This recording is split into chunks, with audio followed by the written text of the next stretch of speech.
chairperson of this session, and Honorable Member of Parliament, Dr. Habib Millat MP, Honorable Member of Parliament, Momtaz Begum, and Honorable Pro VC of Bangladesh University of Professions, Dr. Polimullah. It's a great privilege and honor to be present in this auspicious occasion amidst all the officers of the armed forces and all the cadets of Bangladesh National Cadet Corps. So from the very bottom of my heart, first of all, I would like to extend my gratefulness and thanks to all of you for having us today. I'm a great believer of the movement of Bangladesh National Cadet Corps. I believe if we should consider Bangladesh to be a river, undying river, then there are two streams which are prevalent today. আমি কি বাংলায় বলবো না? বাংলা বলতে পারেন। আচ্ছা, বাংলাদেশকে যদি আমরা একটি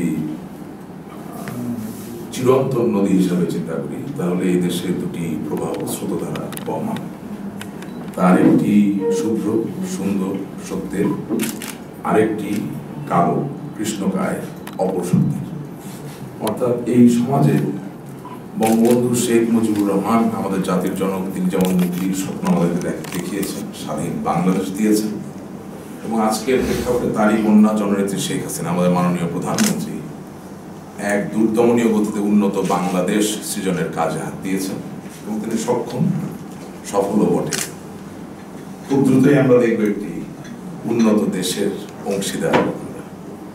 কিন্তু অপর যে স্রোতধারার কথা আমি বলছি, সেই স্রোতধারায় নিহিত আছে মাদকাসক্তি, সেই স্রোতধারার মাঝে নিহিত আছে জঙ্গিবাদ, সন্ত্রাস, কুসংস্কার, অপচর্চা, মানুষের উপরে দুঃশাসনের যে জাল তা ছড়িয়ে দেওয়া।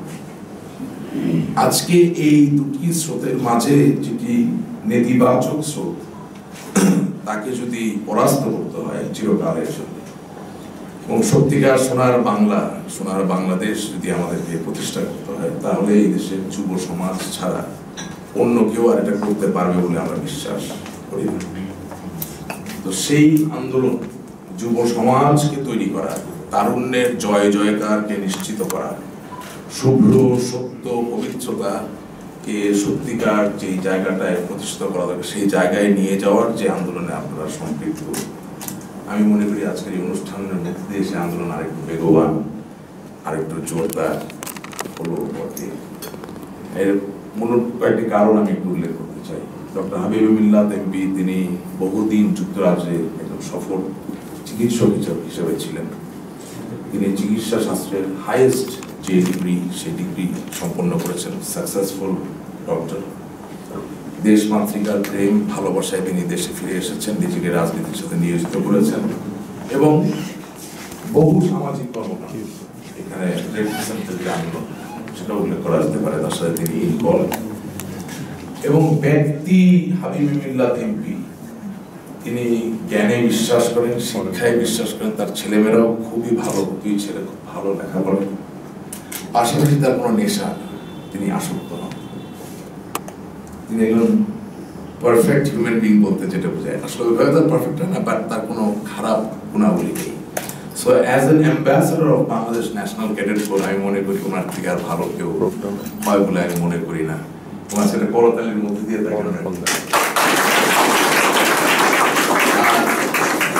আমি কিছুদিন আগে ন্যাশনাল ডিফেন্স কলেজে একটা কোর্স করেছি, কোর্সটার নাম ক্যাপস্টোন কোর্স, এবং সেই কোর্সের সমাপনী যে ভাষণ, সেখানে আমাকে সুযোগ দেওয়া হয়েছিল কথা বলার।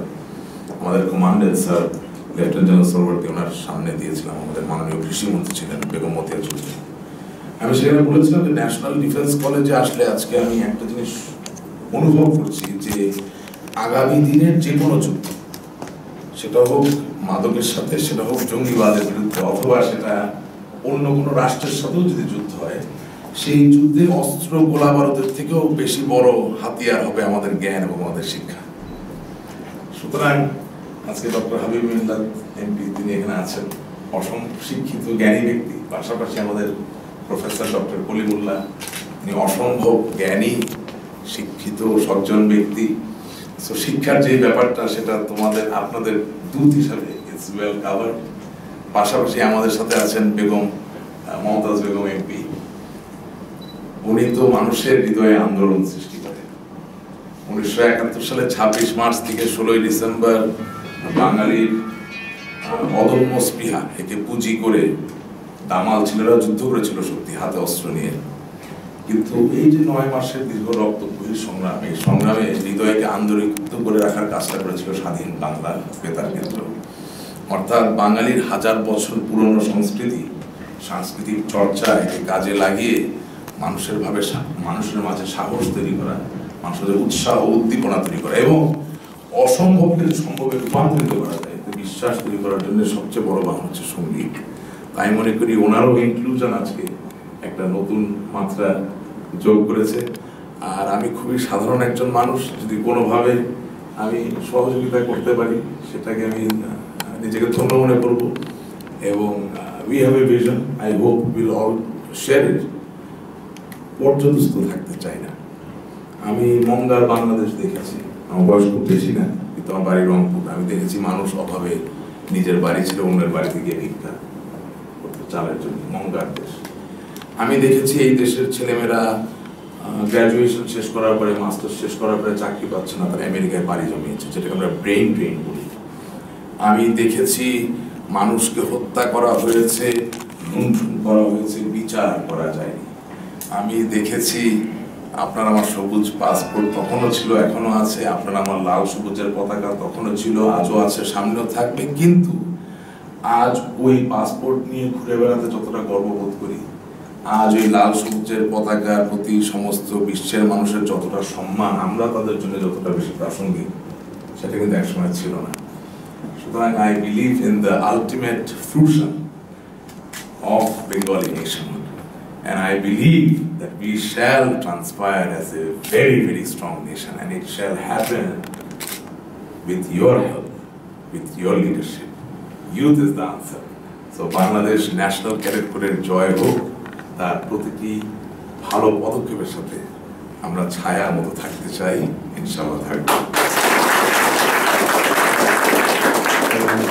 ব্রিগেডিয়ার জেনারেল ফেরদৌস স্যারকে সবশেষে একটু ধন্যবাদ জানাতে চাই। এই জন্যে বাংলাদেশ ন্যাশনাল ক্যাডেট কোর আগেও ছিল, এখন আছে, আগামী দিনে থাকবে। But you must realize that he's a dynamic leader, and one of the greatest attribute of being a general is that he will always have the heart of a soldier, but he will also have the heart of a leader. অর্থাৎ যুদ্ধ জয় করতে হবে, কিন্তু যুদ্ধ জয় করতে হবে সবচেয়ে কম ক্ষয়ক্ষতির মধ্যে দিয়ে, সবচেয়ে কম জওয়ানের প্রাণ আত্মাহুতি দেওয়ার মধ্য দিয়ে, এবং প্রত্যেকটি মানুষকে অনুভব করতে হবে যে তিনি আমাকে ভালোবাসেন, তিনি আমাকে নিয়ে চিন্তা করেন। এবং আমি দেখেছি উনি প্রতিটা মুহূর্ত ক্যাডেটদেরকে নিয়ে চিন্তা করেন, আপনাদেরকে নিয়ে চিন্তা করেন, বাংলাদেশকে নিয়ে চিন্তা করেন। Thank you so much. জয় বাংলা, জয় বঙ্গ।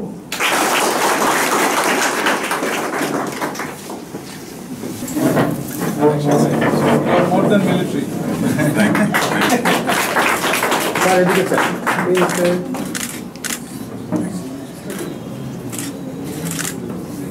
And you make things happen. Thank you so much. Surely.